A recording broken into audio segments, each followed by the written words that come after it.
왜 교수가 시를 쓰는가 하는 문제에 관한 겁니다.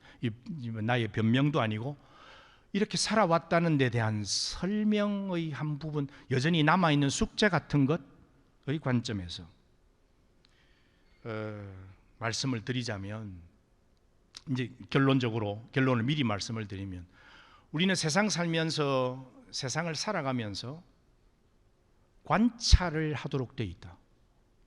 세상을 관찰한다.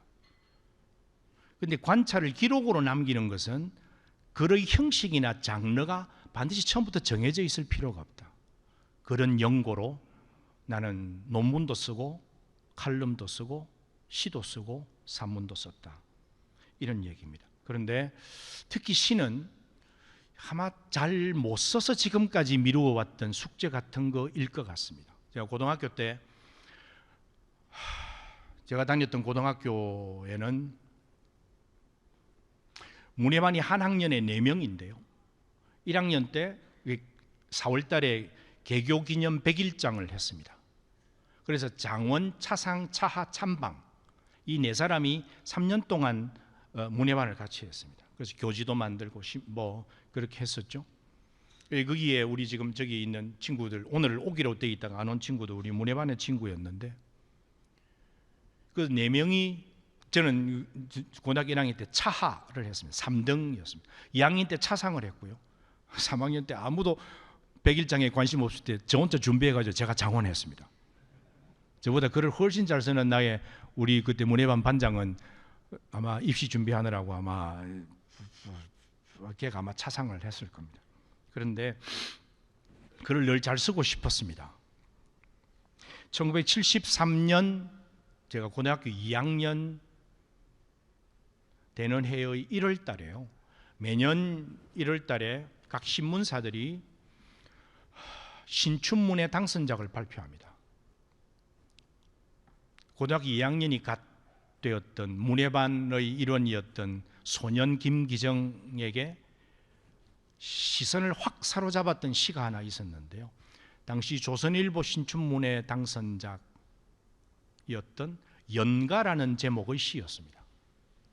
연가, 사랑의 노래라는 거죠. 시인의 이름은 윤상훈이었고요. 나중에 세월이 흘러서 알게 된 이 사람이 이제 고등학교 교편을 잡았던 분인데,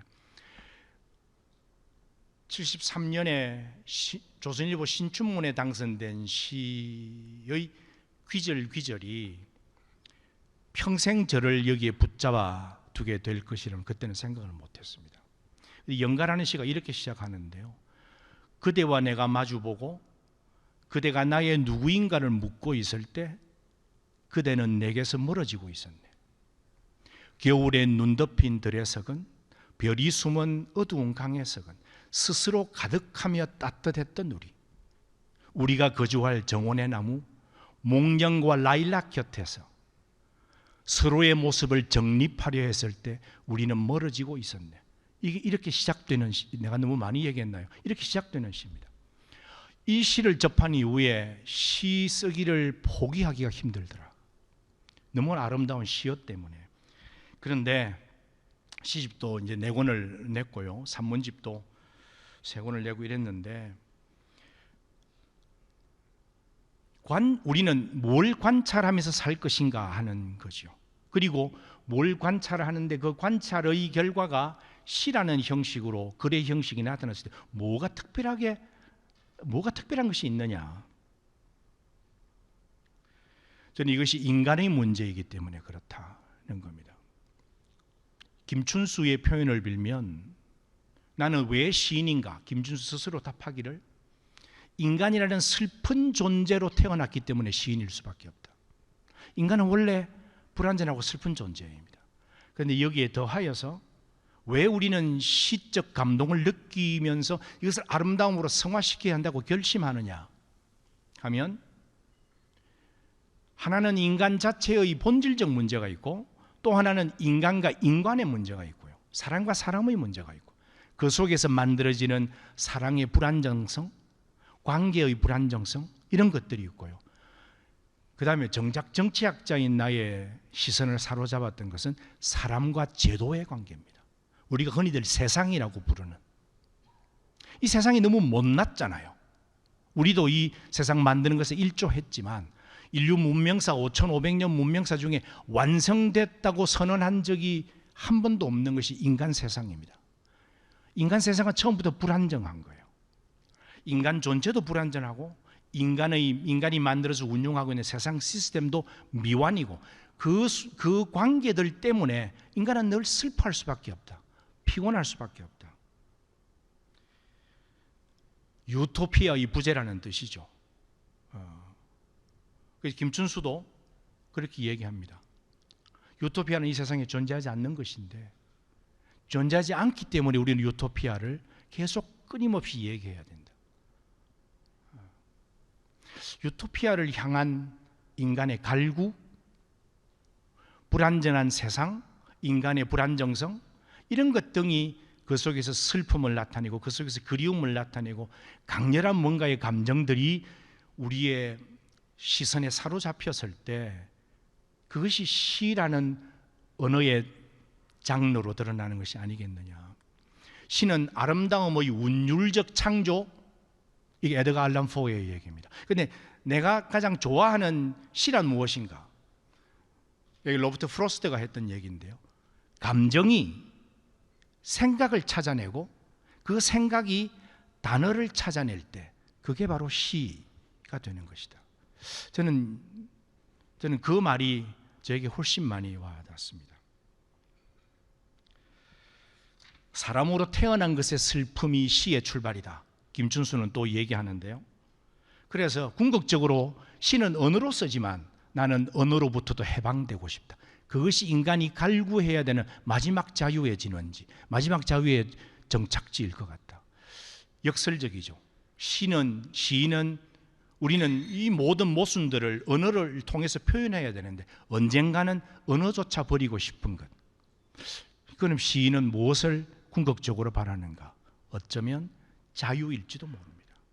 이 세상의 모든 억압으로부터의 자유, 존재로부터의 자유가 시인이 해야 되는 것이 아닌가. 그런 생각을 하면서 시를 썼는데 여전히 2% 부족한 시집의 숫자는 늘어가고 생각은 점차 짧아지고 써야 하는 논문의 숫자가 늘어가면서 시를 내팽겨쳤다는 것에 대해서 시에 대해서 늘 미안하게 생각을 합니다.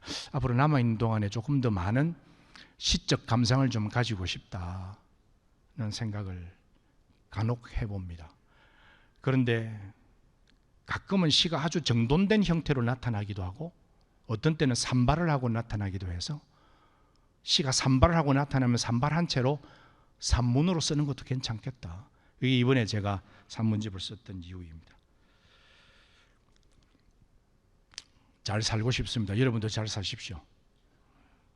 그런데 잘 산다는 게 무엇이냐는 질문, 저는 요즘 들어서 생각되는 것은 너무 과도한 욕심 내지 않는 것도 잘 사는 방법인지도 모르겠다. 욕심이 나를 지배하는 그런 노년은 보내고 싶지 않다. 그래서 마지막으로 이거는 나는 이렇게 잘 살았다고 생각을 하는데 모르겠습니다. 우리 할머니가 옛날에 우리들이 잠잘 듯 말 듯한 시간이 되면 이렇게 정화수를 떠서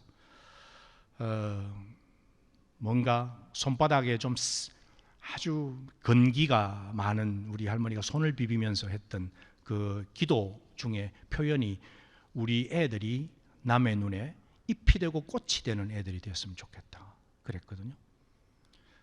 내가 여러분들한테 꽃이 되고 잎이 됐는지는 모르겠습니다. 안 됐다면 앞으로 꽃으로 피어나고 더 푸른 잎으로 살고 싶습니다. 이게 제가 오늘 여러분께 드린 대임 강연의 마지막 주제입니다. 네, 고맙습니다.